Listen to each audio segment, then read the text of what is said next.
Hello everyone, welcome to JKSSB Mock by Toppers. In this video, we'll be covering the important current affairs for 23rd and 24th of July. Let's begin. In the context of World Bank supported RAMP initiative, recently implemented in Kashmir's handicraft sector, what does RAMP stand for? RAMP initiative has been recently implemented in handicraft sector. It is supported by the World Bank. We have to say its full form. The full form of RAMP is Raising and Accelerating MSME Performance. This initiative RAMP has been launched to improve the performance of MSMEs. Also remember lately, Jammu Kashmir administration had initiated health clinics to check and monitor the performance of MSMEs. So remember, health clinics are related to MSMEs, and this RAMP initiative is also related to MSMEs, and it stands for Raising and Accelerating MSME Performance. To enhance rural financial inclusion, with which organization has the Department of Rural Development signed an MOU for promoting the Bima Sakhi Yojana during the National Conclave on Financial Inclusion? So Rural Development Department has signed an MOU with Life Insurance Corporation of India. They will promote Bima Sakhi Yojana, life insurance Yojana basically, with the help of women in panchayats. These women will be known as Bima Sakhis. और ये help करेगी rural population में for financial literacy. Along, they will also try to bring more and more population under life insurance. To boost domestic palm oil production, which country has become India's top source for germinated oil palm seeds as of 2024? So what is germinated oil palm seeds? These are pre-sprouted seeds ready for plantation.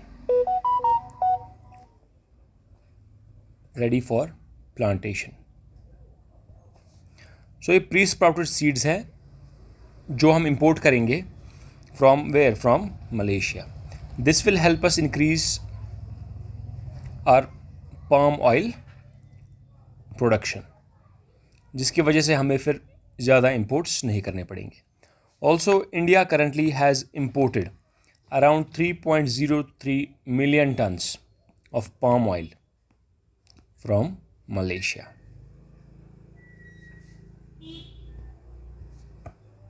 What is the key guiding principle behind the Phase 4 amalgamation of regional rural banks initiated in 2025? So the RRBs, regional rural banks, have been brought down or amalgamated from 196 to 28. Currently there are only 28 RRBs in the country, and we have to say the guiding principle behind this, it is one state, one RRB. This was actually done in 4 phases. 4 phases में ये किया गया था amalgamation of regional rural banks to increase their efficiency. And first phase was from 2005 to 2010, and the last phase begins from 2025 May 1st. So remember, one state, one RRB. Currently there are only 28 RRBs. We started with 196 and now we are at 28. According to the SBI research report marking the 8th anniversary of GST in July 2025, which state contributes the highest share of active GST taxpayers in India? कौन सी state से सबसे ज़्यादा active GST taxpayers आते हैं India में? GST was launched in 2017. This year marks the 8th anniversary of the GST. हमें बताना है कौन सी स्टेट है जहाँ से सबसे ज़्यादा एक्टिव taxpayers है. So the right answer is Uttar Pradesh. Uttar Pradesh से सबसे ज़्यादा taxpayers आते हैं, active taxpayers 13.2%, followed by Maharashtra, then Gujarat and then Tamil Nadu. यहाँ पे पूछता है एक्टिव GST टैक्सपेयर्स, अगर कहेगा कि सबसे ज़्यादा GST कौन स्टेट देता है, then it is Maharashtra.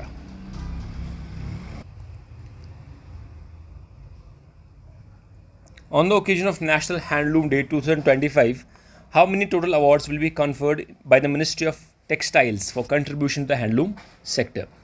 National Handloom Day 2025 के दिन मिनिस्ट्री ऑफ टेक्सटाइल्स जो कितने अवार्ड्स देंगे उन लोगों को जिनने हैंडलूम सेक्टर के लिए कंट्रीब्यूट किया है. We have said number of awards. The number of awards is 24. इनमें से 19 will be national awards and 5 will be Sant Kabir और saint Kabir awards. National awards के अंडर जिनको ये मिलेगा they will be getting a cash prize of 2 lakhs and Sant Kabir award जिनको मिलेगा they will be getting a cash prize of 3.5 lakhs. ये awards will be given by the president. National awards and Saint Kabir awards both are given in the extraordinary contributions in the handloom sector. National Handlooms Day 7th of August के दिन इनको मिल जाएगा 19 national awards and 5 Saint Kabir awards. Who is the Minister of Textiles currently? Giriraj Singh.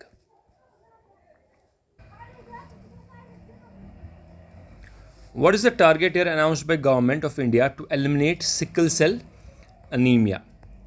Sickle cell anemia अगर आपने biology पढ़ा होगा तो you know sickle cell में जो हमारी आरबीसी उनकी शेप स्किल की जैसे हो जाती है, इसकी वजह से अनीमिया होता है और बाकी प्रॉब्लम्स होती है, ऑर्गन फेलियर्स होते हैं.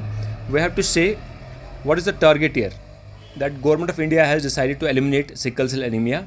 The right answer is 2047. Also remember, World Sickle Cell Day is celebrated on 19th of June. Now 2047, India has announced this target to eliminate sickle cell anemia. This sickle cell anemia is most commonly found in tribal populations.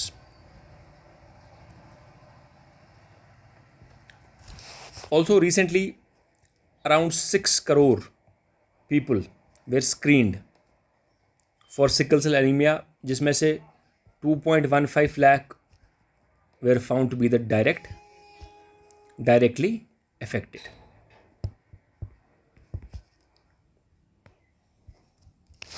The Unified Compliance Reporting Platform Samuhik Prativedan Manch has been launched by which regulatory authority?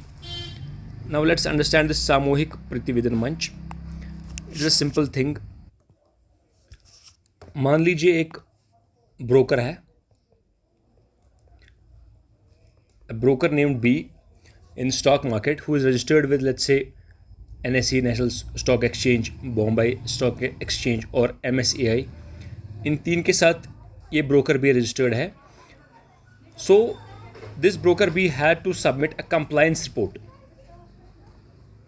Compliance report जिसमें लिखा होता था quarterly net worth कितना था इनका, या audit trials के बारे में लिखा होता था, या क्लाइंट्स इंफॉर्मेशन के बारे में लिखा होता था. तो this broker B had to submit this compliance report to NSE separately, then BSE separately, then MSCI separately. And in order to make this whole process simplified, Securities and Exchange Board of India has launched this platform Samohik Prativedan Manch. What will this Samohik Prativedan Manch do? A broker will only have to submit this information once, wherein all stock exchanges can easily get this information. This will help less duplication होगी इसकी वजह से, faster compliance हो जाएगा इसकी वजह से. Also there will be more transparency. So remember, Samohik Prativedan Manch launched by Securities and Exchange Board of India. Who is the Securities and Exchange Board of India chairman? It is T.K. Pandey. Tuhin Kanta Pandey. A replica of Ashoka pillar was recently unveiled to honor Emperor Ashoka's Buddhist legacy. In which country was the replica installed? So this replica, as you can see here in the image, was installed in Sri Lanka. Where is the original Ashoka pillar? It is in Sarnath, UP.